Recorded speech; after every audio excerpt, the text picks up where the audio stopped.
Hello, everyone. I'm Hillary Sloan, and this is Driftwood Conversations. Today, my guest is Jef Harmatz, someone many of you already know as the voice in your mornings here in the Morongo Basin. Jef is the news director and the co-host of the Z1077 morning show, but he's also lived many creative lives. As a cartoonist, a cook, and now a podcaster. In this conversation, we talk about art and humor, the challenges of making a living as a creative person, and the importance of process versus product. Jef reminds us that making things, whether comics, radio, or even hot dogs, is less about chasing perfection and more about staying present in the act of creation. I'm Jef Harmatz. We work together and I love it. The people at this radio station are the best. It's pretty remarkable. It definitely has a way of attracting a certain, creative maniac, I guess. It's a really exciting group to be working with. Very much so. Very serious, interested in getting better all the time, and dedicated. I talk about this a lot. I've been a solo act for many, many years. Like, I was drawing comics. I don't know if you know how comics work. It's if you're writing and drawing everything yourself, it's a very solitary act. I have a studio in my garage at home, and I go into the studio and I draw or letter for 8 hours, and I did that all through the pandemic. I was doing it for years before the pandemic. The reason I started working at the radio station, I saw an Instagram ad that they were hiring reporters, and I was just like, I just would like to get out of my garage. I'd like to maybe collaborate and work with people a little bit. And now I'm mostly here and not doing very much stuff solo in my garage as much these days. So, do you have any practice with your drawings, cartoons? Not in any serious way, not for the last few years. The news and the morning show is a handful, and it takes a lot. It's very creative and it's very fulfilling. But it kind of has taken some of the place from where I was, like the reservoirs from I was getting my writing and my cartooning from. So right. My cartooning was very nonfiction primarily, like a little fiction, but I was really focused on doing nonfiction and interviewing, and that's a lot of the stuff that we're doing here at the radio station. The graphic novels that I've seen of yours were at the High Desert Times. Are they still there? I think they sold out. That's great. Yes. Congratulations. Thank you. So you don't have stock anymore. No, I think they've got a few of my books at the station still. The station is another Joshua Tree venue. I did the art tours a couple years ago, and I put kind of everything that I had been working on in the last few years in print. I did some new stuff. I made what I thought would be an appropriate gifty book that stores in town could sell if they wanted to, and most stores didn't really want to sell it. So, oh, well, maybe it'll come up again. This is a funny market here for art. Mm-hmm. Yeah, and it's changed a lot. My sense of what is commercially viable is pretty wacky, I've found. I've tried to make things for an audience, and you say, this is definitely going to catch on, and I'm making this purely to sell this, and people don't really respond to it. So my sense of what the people want is really weird, I think. Well, you have a unique sense of humor. Well, thank you. I think? No, that is a compliment. I mean, I think unique anything is just great. And when it comes to art, I would say you stand on your own, if you know what I mean by that. It's when I listen to your show in the morning, I don't think I would have ever, before I came here, listened to a morning FM show. Whatever my brain was wired for, that wasn't it. But I love your show. Thank you. Cody does a great job. I think we do a really good, accessible show. Like, there's not a lot of kind of monocultural content happening these days. When I say that, I mean it's like the show that everybody watches. In the old days, it was kind of Johnny Carson. Everybody would tune in to watch Johnny Carson, and he'd interview Zsa Zsa Gabor and have the animals on, and the whole country would watch it, and then they'd talk about it at work the next day, or Seinfeld or whatever. Everything's really fractured and splintered right now. Like, everything's on streaming, and even what shows up in your Instagram feed is not going to be the same stuff that shows up in my Instagram feed, even if we follow the same people. It's all fractured. The morning show in Z1077 in general, it's it's a very small monoculture. It's, is it 80,000 people here in the Morongo Basin? I think that's my rough working estimate, but a big portion of those 80,000 people are listening to Z1077. So it has to work for everybody. It has to be something for everybody. And I think we do get that. We certainly try to provide something that everybody can enjoy. I mean, we have kids calling on the kids quiz on the morning show, and then we have, the kids leave and the parents still listen, and we get all walks, young people, old people, men, women. It's like it feels like just a big chunk of this community is tuning in, which I really appreciate. How long have you been at the station? I think since 2021, or maybe, I measure everything from time-wise, like my house, how long I've been in my house. I think it was 2021. Okay, I started in probably 2019. Mm-hmm. But COVID hit, and I was working late at night, so I didn't even meet people for a while. Uh-huh. How do you see things have changed in those, 4 or 5 years? Since I've been here or since you've been here? Well, since you've been here. At the radio station or in general in the high desert? At the radio station. We'll broaden out, but at the radio station. Well, I think our news has really grown a lot. The more recent focus has been get people in, talk to people. Like, let's use audio, let's use sound. Like, we're a radio station and our news is getting better produced. I think it's like just a nicer sounding newscast, straight up and down. I think everybody's really taken to new technology, and everybody's like growing and throwing more at the stories, which is great. The new technology is hard. That's where I keep thinking about it. You guys were born into it, and I struggle with new technology. I'm a bit of a technophobe. When I'm in my garage making comics, I'm trying to make everything as analog as possible. I'm trying to use, ink and pens and pencils and paper. I'm really not a tech savvy guy, so it's been a learning process for me too. But we're all doing it, and I think it's making it sound a lot nicer. Oh, I definitely agree. But the technology that's come into place in the last whatever years, wow, and we're moving faster. Mm-hmm. And it's exciting. It's fun. It is exciting. How long have you been in the Morongo Basin? My partner and I moved out here, I think in 2017. We were in LA before this, and I think it's kind of a common story. Like, we were both we were struggling financially. I was transitioning from being a guy who worked in an office into being an artist, and so I was working as a delivery driver. My partner was working in a shop. We were scraping pennies together. We lucked into living in a beautiful, beautiful house in the Silver Lake Hills, and we didn't pay that much for it. So we didn't go out that much in LA, but we would always have people just come. People would always be like, hey, can we come over on a Friday night? So that was our social life, and having that beautiful house kind of brought people to us in a certain way where we didn't have to go out to bars or restaurants to see friends and things like that. The landlord owned the house, and he wanted to double the rent, and so he tossed us out. And we were considering staying in LA, and it would have been a much crummier apartments.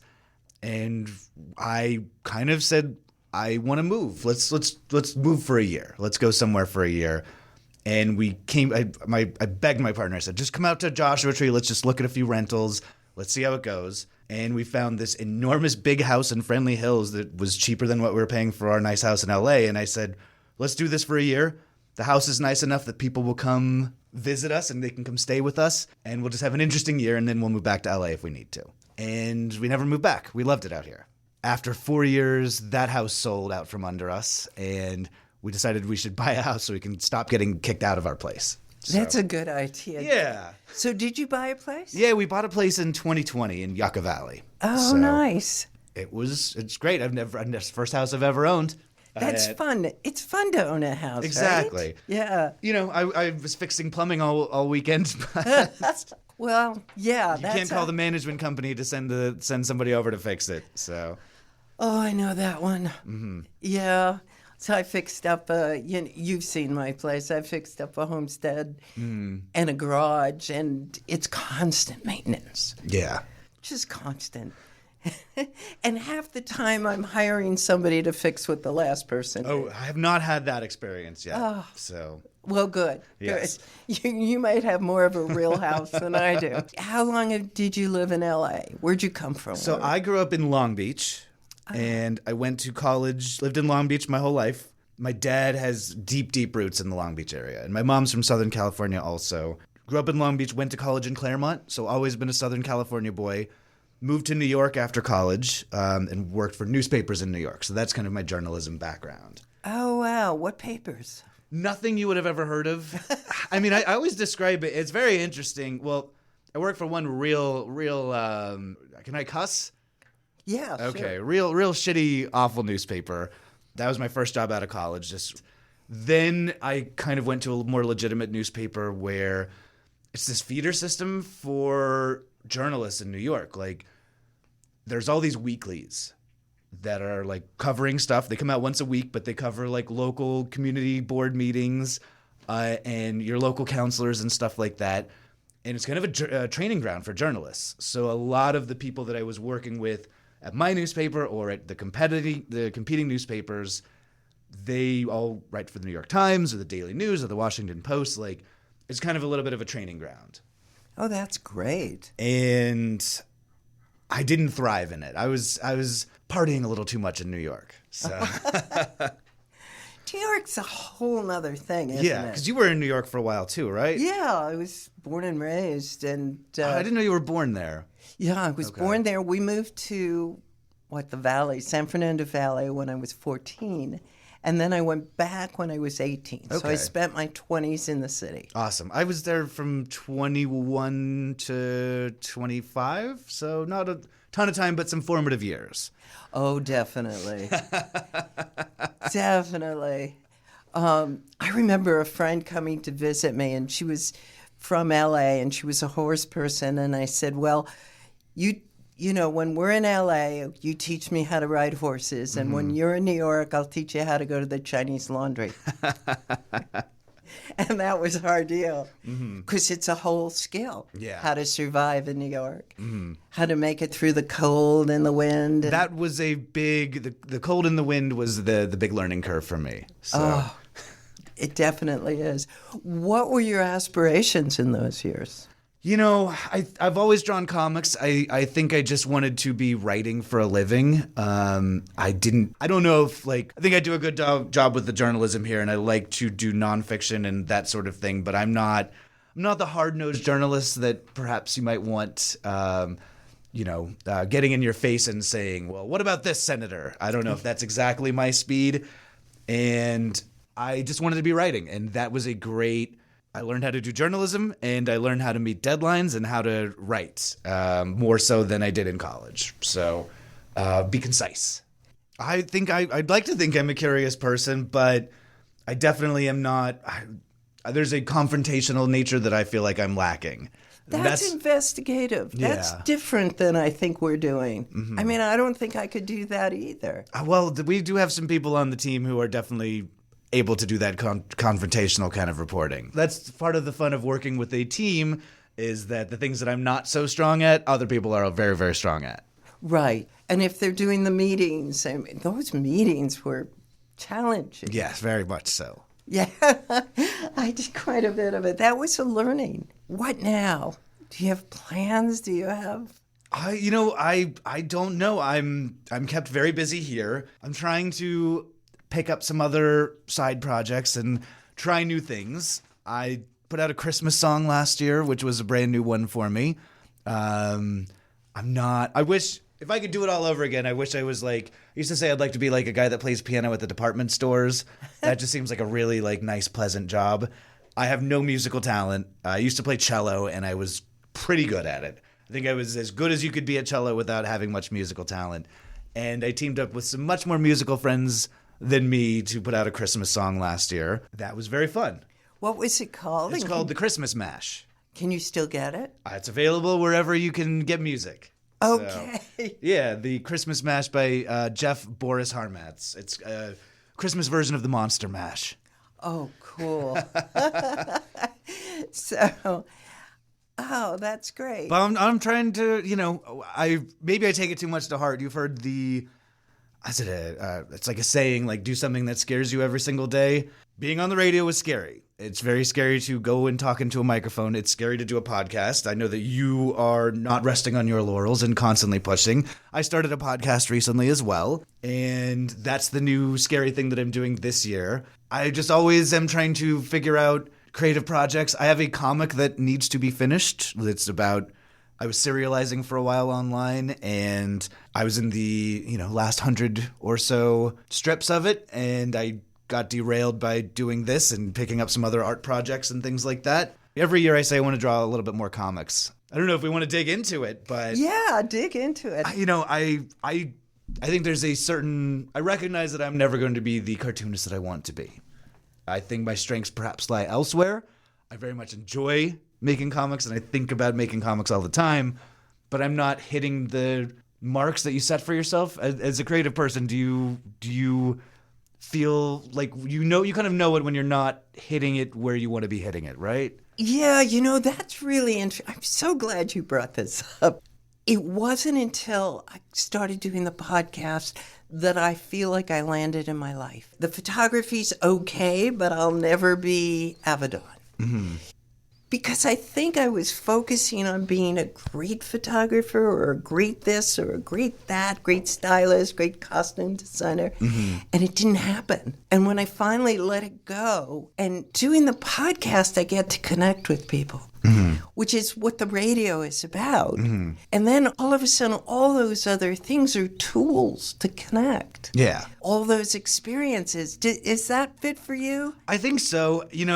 I'm very curious that you're bringing this up. I was going to ask you a totally different question, but I know that your partner is a photographer as well. Yeah. And my partner is a writer and journalist, former journalist. She's not doing so much of that at the moment either. But when we first started dating, we would work together and edit each other's stuff all the time. And I think she's a much better writer than me, a better journalist than me. I certainly have a particular style, which I think comes across on the air, on the radio. But I'm curious, but when you look at your partner's work, are you like, I wish I could do it like that? Or do you think you're doing different enough stuff? Is he hitting the mark and you're like, oh, I can't compare. I can't compete. It's interesting when I met him. So I knew him 40 years ago. I worked with him, actually, and he hit top. He was high paying and had a great life and was known all over the world in advertising. And my work has never been that. Mine's more documentary or art inclined.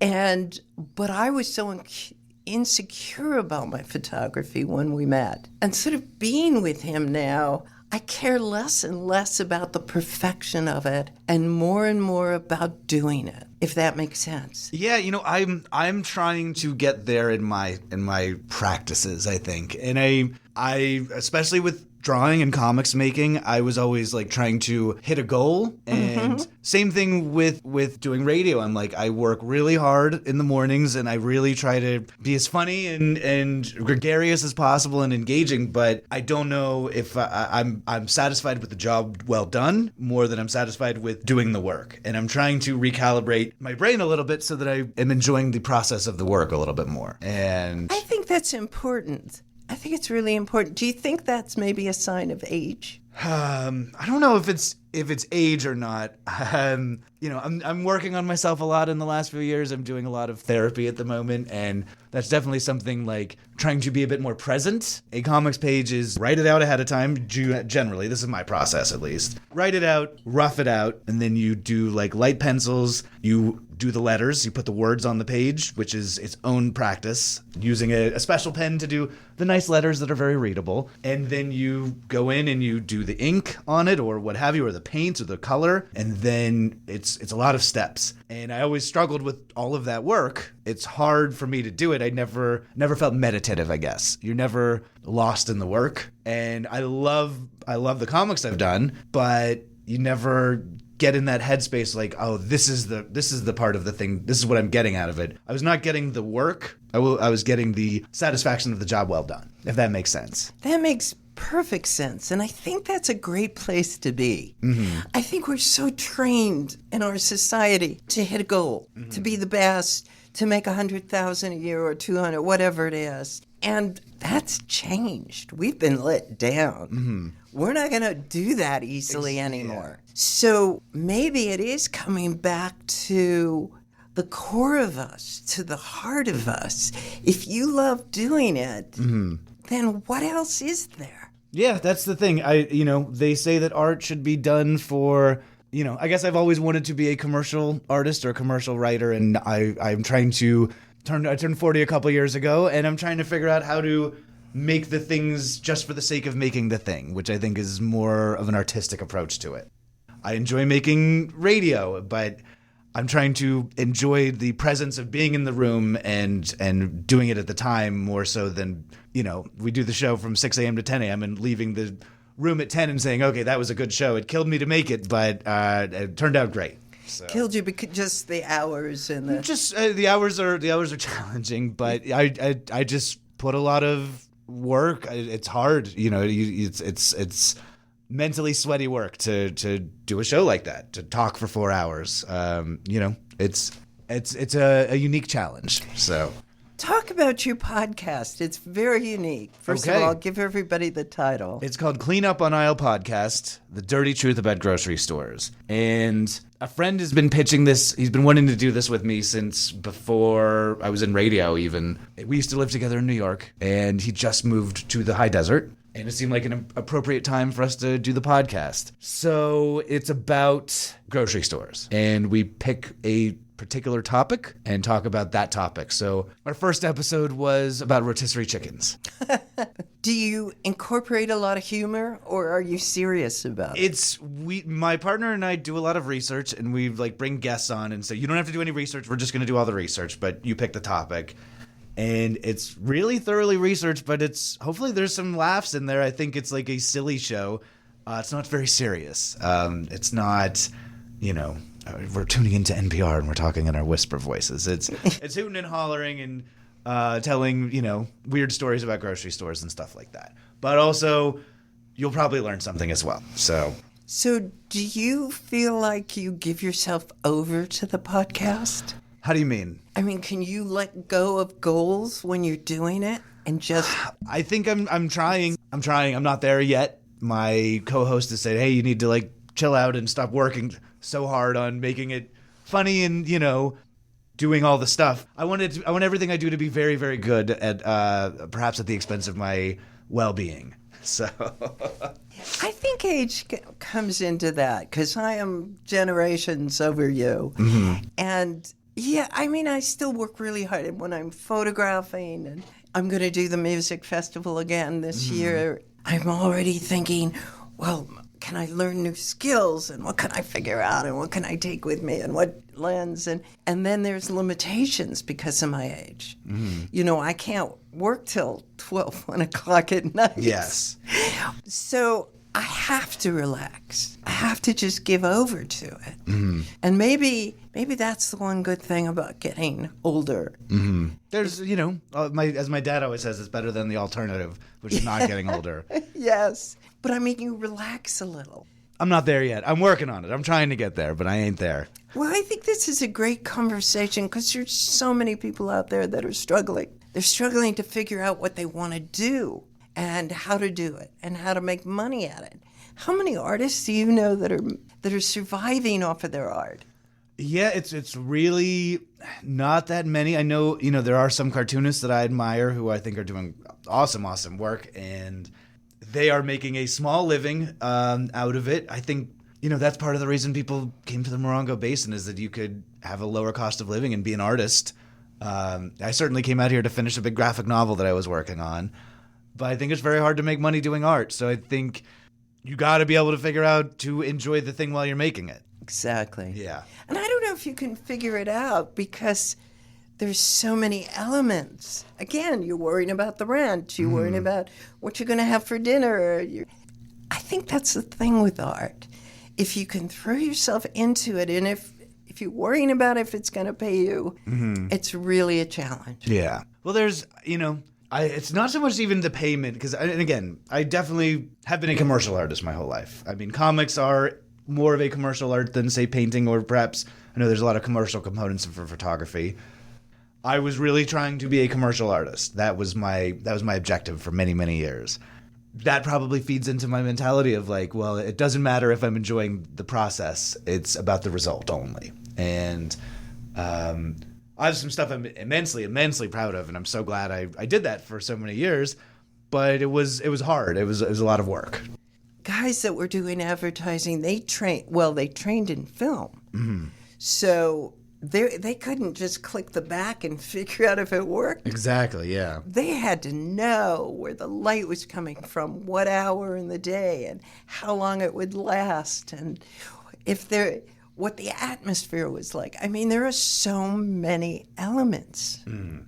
Do you use different inks when you're painting? I was trying. Well, I'm a big India ink user. Or I guess I use more of like the Sakura inks, so it's more of like the Japanese version of that. But the black stuff that comes in a bottle with your brushes and your Croquill pens, your pen nibs and things like that. Since I've been at the radio station, I've been trying to dabble in painting a little bit more, just because I think I would enjoy the process. It's less goal-oriented, I guess. It's more of a exploratory process than instead of putting a black line on a white piece of paper, which is very distinct, and that's a decision that you're making. I think when you're painting, at least for me, you can mess around a little bit more. And I thought that might be a good approach for me to get more into the process of things. But just haven't had much time for it. Yeah. One of the jobs I had when I got out of art school was colorist. Mm-hmm. So for wallpaper and fabric design. Mm-hmm. And you worked on those, rice paper or film. Mm-hmm. And finding this little art store that sold Japanese brushes, you know, the ones that I forgot what they're called, but they fill up with ink. Yeah, I love those. Aren't they beautiful? Mm. Still, going to an art store, one of my very, very favorite things to do. I do love that. So now that you're looking at doing paintings, or well, I was doing some watercolors for a little bit, and it's time consuming, and I leave it all here at the radio station. I'm really giving it all, and I come home and I'm just like, I'm beat. And again, I'm doing creative work here. I'm doing good, important creative work at the radio station, so I don't feel like I'm missing out on stuff. One of these days I'll get a little bit more painting in. So if you were to pick one skill from the radio that you would examine, which one would it be? What do you mean, one skill of the radio? Well, investigating, reporting, speaking, humor. There's so many skills that go into what we do. Mm-hmm. I think I've always focused on humor. My comics are always funny, even when they're nonfiction. I'm trying to make stuff funny, and I think that would probably be the thing that I would stick with. So humor, yes. And how important is humor in the rest of your life? The most important, absolutely the most important. If I can say a sentence in a funny way, I will say a sentence in a funny way. I don't know if this has been the funniest podcast for me right now. I think I've come across as a little bit of a sad sack, but being funny is very fun. A clever turn of phrase. Yes, I really enjoy stuff like that. So. When you said sad sack, remember the cartoon Sad Sack? I don't know. Was he like a military dude? He was. Okay, he was like a bum in the military, right? Something like that. I'm much more of I'm kind of a Hagar the Horrible. I'm a cross between Hagar the Horrible and a bit Marmaduke. Hagar the Horrible and Marmaduke. That's what now that's an interesting. People underestimate comics in my eyes. I learned how to do fashion from what is it? Millie the Model? Millie the Model and Brenda Starr. Okay. She had a great wardrobe. What else does art give you? Creating give you? I got to do it. I must make stuff. I mean, before I was in the radio station, I was constantly making stuff and, putting books together, or doing the pop-up restaurant that we used to do, or drawing constantly, like putting, just making pages and pages and pages of comics. I never, again, not hitting the marks, but I'm a producer. I gotta be working. It's probably a little bit rooted in anxiety, but I'm always, if I'm not cooking, then I'm drawing or writing or trying to do something. I've been interviewing a lot of people about art and the relevance of art now because they keep cutting programs and taking over art groups. And I notice people in the anxiety of the moment politically, people are picking up their paints. They're just creating. And I think it's who we are. It's so important. I think I'm a little compulsive about it. I'm like, oh, I got to be making stuff. I got to be doing stuff. Putting me at a radio station for 8+ hours a day. I'm making stuff. We're making stuff. I'm really proud of the output that I'm responsible for, and that the people that I work with are responsible for. The news department that Cody and I are doing on the morning show. Like, I don't know. I'm really proud of it, but it's a lot of work, and I got to do it. And if I have an extra 2 minutes, then I'm gonna start doing extra stuff. So, I know that one too. What is your biggest challenge in life? Relaxing is hard. It's something I'm figuring out in therapy. Is like how to properly relax. That's tricky. Have you tried different things, running or? I run a lot, and I've been meditating. Yay. Which has been, if you're not meditating out there, I would strongly, strongly recommend meditating. Do you meditate? I do. Okay. I'm still new at it. I've only been doing it for the last year or so, but I've been finding it very helpful. Do you have a particular kind of meditation? I probably need a little bit more training in it. I'm freestyling it at the moment. I will put on some new agey music. I'll put on some Brian Eno music for airports or some Enya and just try and breathe and empty my brain. But I know there's different methods or whatever. I haven't paid the $5,000 for the transcendental meditation word that David Lynch is constantly recommending, or was constantly recommending. That's right. He's maybe somebody's channeling him now. Yes. I don't know. Anything you can do, I think meditation's great. And I have that anxiety. I have to be doing something. Yeah. I like cooking. Cooking is What's good. your favorite meal? My favorite meal? Wow. I used to have an easy answer for this. I loved one of the first things I ever learned to cook was linguine with clams. I still make it. My partner doesn't really like pasta very much, so I don't get to eat it as much as I used to. My favorite meal. I've been making a lot of dumplings lately. I love to make some shrimp shumai from scratch. So, do you make your own pasta? Yes. Oh, now that's exciting. Not all the time, but I've been making more and more pastas lately. Like my partner says, if you make the pasta from scratch, I'll eat it. So right now I'm using a rolling pin and a pizza cutter. So it's kind of sloppy pasta. You said you had a restaurant? We used to do a pop-up in Joshua Tree at our old house. And I did it a few times after the pandemic. We did it one time at the radio station here. What was the menu? It was hot dogs, normal hot dogs topped with fancy barbecue and stuff. Sounds good. It was called Hot Dog Panic. Part of the reason we started doing it, I wanted to do more barbecue. I was very inspired. There is a French graphic novel called In the Kitchen with Elaine Passard. This editorial cartoonist just follows around a Michelin award-winning French chef for 2 years and has recipes, and it gets into this chef's philosophy of cooking. And it was just like a nonfiction graphic novel about cooking. And so that is what I was pursuing for many, many years. I was developing recipes and interviewing chefs, and I did a comic about the history of Caesar salad. That was my kind of focus, with the intent of doing an American version of that book, In the Kitchen with Elaine Passard. I thought it would be great to go on the road and interview barbecue chefs and do a graphic novel about barbecue. Oh, you'd be great. And I figured, well, I'm not hitting the road anytime soon. I don't have a publisher. And I just said I should start making barbecue and start drawing comics about food. And I'd make all this barbecue, and I didn't know anybody in the desert. We didn't have any friends in the desert. So we just had too much food in the house. You can't make a small amount of barbecue. You got to make at least a rack of ribs. And so we did that for a year and a half, and people loved it. And we made a lot of friends and kind of came and got to know the community a little bit. Then the pandemic happened. And who's your favorite comic artist? I'm a big Jack Kirby fan who invented Fantastic Four, and he did Captain America and the X-Men and stuff.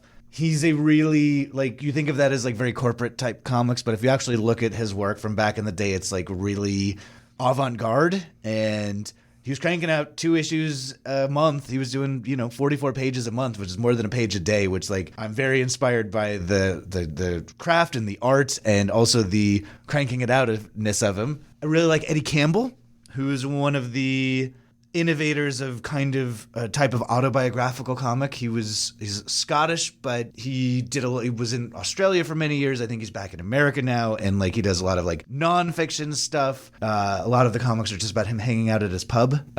He did an incredible, it's actually kind of a autobiographical history of quote unquote graphic novels in the 80s and 90s, because he made one of the big ones as well called From Hell. And so it's his perspective of being in the center of that kind of movement. It's called How to Be an Artist. And I met him. I went to San Diego Comic-Con for the first time in my life. And Eddie Campbell was there, and I said, "Hi, I've never read any of your work. What should I get?" And he sold me a copy of How to Be an Artist, and he signed it. And it's become one of my very favorite books. He's become one of my very favorite cartoonists. And that's one of my very treasured possessions is that graphic novel I bought from him at the time. So those are my 2 answers. Michael DeForge is a current guy that I really like. I'm going to have to look all these up because I don't know them, but somebody out there is going to know these people and relate to what you're saying. Have you ever thought about doing animation? I did it in high school. I didn't go out in high school. I just did I animated stuff. And I realized it took too much time and I could get to the punch a little quicker by doing comics. So you never thought of going into movies? A little bit. My friends who I used to draw comics with and do animations with are all kind of in the film industry and the TV industry now. So just in the background stuff, they're editors and writers and things like that. Nobody you would probably know off the top of your head, but they're all finding success. If I could, wave a wand. I'm doing it here, but okay. Nobody sees it. If I could wave a wand and said, "Do anything you want right now and it will go out into the public," what would it be? I'm pretty close to where I wish I was drawing a little bit more, but I'm all of the things that I'm doing now I'm pretty happy with and satisfied with. And I don't know, if you told the 12-year-old version of me, hey, you live in a cool place and you work at a cool radio station and you've accomplished all this with your comics and art. Right now, you're accomplishing this every single day. You're doing a morning show, and you're doing a newscast with incredible journalists, and you're doing a podcast, and you live in a cool house that you own with a cool girlfriend and a cool dog. I'd be thrilled. So it's all, I guess, having that perspective of trying to step out of my overthinkingness and my overanalysis and being actually things are pretty good. So if you could take a spaceship and go visit a planet. I want to travel a little bit more. Doing the morning show is very hard to travel with. I really think that talking about Jack Kirby doing 2 22-page comics a month, that's how you endear yourself to people, that people need to be able to count on the regular communication. And I think a morning show is very specific in that people are turning you on at 6 a.m. And if I'm not there, and the people who fill in for me, it's Kim and Robert. They do a really, really good job. But it's having that relationship with the people. And I think it's really important to be consistent and do the morning show regularly and be there all the time for it. My partner has a job where she can travel a little bit. She travels a lot for work. We're going to Paris and London in a couple weeks. Oh, wow. So I do get to travel. We went to Mexico City last year. Yeah, like you said. What's happening right now is fantastic. So I don't want to take it too much for granted. I'm very, very lucky to be doing what I'm doing. Is there any topic you want to address? No, I'm just kind of rolling with it. Any more questions for me? I mean, I'm surprised we're coming up a little short. I'm a big talker. So. I know. And I'm trying to not talk too much. So we've talked about your podcast. Yes. And people, it's on Spotify. And I think it's on all the places. I've insulated myself from a few of the more technical things in my professional life and in that capacity as well. The guy that I'm doing the podcast with, who's an old friend of mine, he's a musician and a producer, so he's more on the technical side of things, but I assume it's out everywhere. And I want to visit the grocery stores of the world, and I want to learn a lot more about grocery stores. That makes sense, Yes. right? Because of your love of food and cooking, is that what brought you to the idea? I think again, this is the commercial artist in me. This is the the relentless hustle energy, but I feel like I've monetized everything that I like in my life. So I've monetized drawing comics. I grew up loving comics, reading comics, and then I figured out a way to turn it into a job. And then I love to cook, and I opened up a pop-up restaurant and monetized that. And then I love to have long conversations with people. If you come over to my house and stay the weekend, we'll stay up and play records and have cocktails all night long, and we'll just talk and talk and talk and talk. That's totally my vibe. And I figured out how to monetize that. By being on the radio. By being on the radio and doing a podcast. And now I go to the grocery store every single day because I'm a big maniac. I figured out how to monetize that by now I go to the grocery store and I'm like, okay, I got to get stuff for food, but also it's work. I got to notice stuff. What's your favorite grocery store?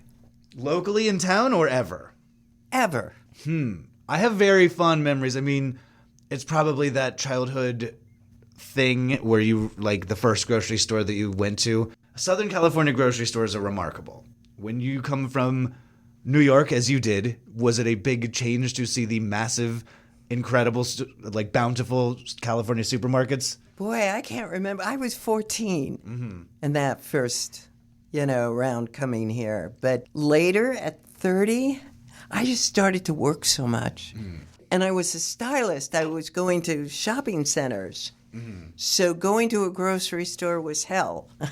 Well, to answer your question, the first grocery store that I remember going to, it was a chain that's called Lucky. I loved it. And I would go read the comics. I'd go read Mad Magazine, and I'd, pick out stuff and go to the frozen food section, and I just had a real ball of it. Nowadays, I call myself Catholic as far as my grocery shopping goes. I hit a lot of different grocery stores to get all the things that I need. I pick and choose from... How does Catholic come into that? So the term Catholic it's like they're kind of picking the things from the other religions that they want to use. It's like kind of being like little of this, a little of that, a little of that. That's like lowercase c Catholic. So I go every day to the grocery store, sometimes twice a day, and I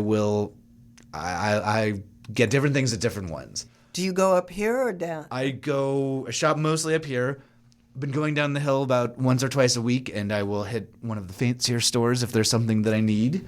I'm a big fan. It's a bit of a splurgy place. It's the most expensive grocery store that you could go to here in the desert. We don't have Erewhon yet, but it's called Jensen's. Oh, yeah. I love Jensen's. I'm such a big fan of Jensen's, but it's very expensive. What about Bristol Farms? Not as into Bristol Farms. Really? Yeah. Oh, interesting. So there was one in Pasadena, and I used to love the cooking section. They had beautiful pots and pans and kitsch, stuff you could buy for your kitchen. But I like the ones we have up here. I get to be a spokesperson for Grocery Outlet as part of the radio job. Ah, nice. We do Jeff's Bargain of the Week, so I get to go bargain hunting. Again, monetizing a thing that I enjoy. Oh. But I really like going to Grocery Outlet, and then, I get to announce here's the bargain of the week. This week it was fermented soybean paste. What do you use that for? Ooh, like Korean-style cooking, marinades and things like that. Yeah, I was going to think. So there's something that I love Japanese anything. So the umi paste, Yes. Is it similar? I don't know if I know the umi paste. They're like plums. Oh, no. Different thing. Oh, for a while I was using it to try to get off of sugar. It's very sour, but it's like a brilliant taste. It wakes you. It wakes you up. Like those candies that you used to, the sour candies. Yes, the Warheads. I don't know that one. Okay. But That was this challenge sour candy. These kids these days, and yes, I'm in my 40s, and I'm talking about these kids these days. But they're all into they're all into their spicy chips. When I was a youngin', we would have the sour candies, the Warheads, where it's like, can you finish this? It would like burn your tongue. It was so sour. Oh, and Red Hots. I remember Red Hots. There were two people that were friends of mine whose fathers made candies and became very, very wealthy. One was a photographer named Reed Miles. The other person was Vincent Price. Oh, okay. Did he make candy or he... His father. I did not know that. Talk about personalities. Big personalities. I love people like that. Who is your idol these days? I don't know. Me. Yes. I would like to grow up to be like Hillary Sloan.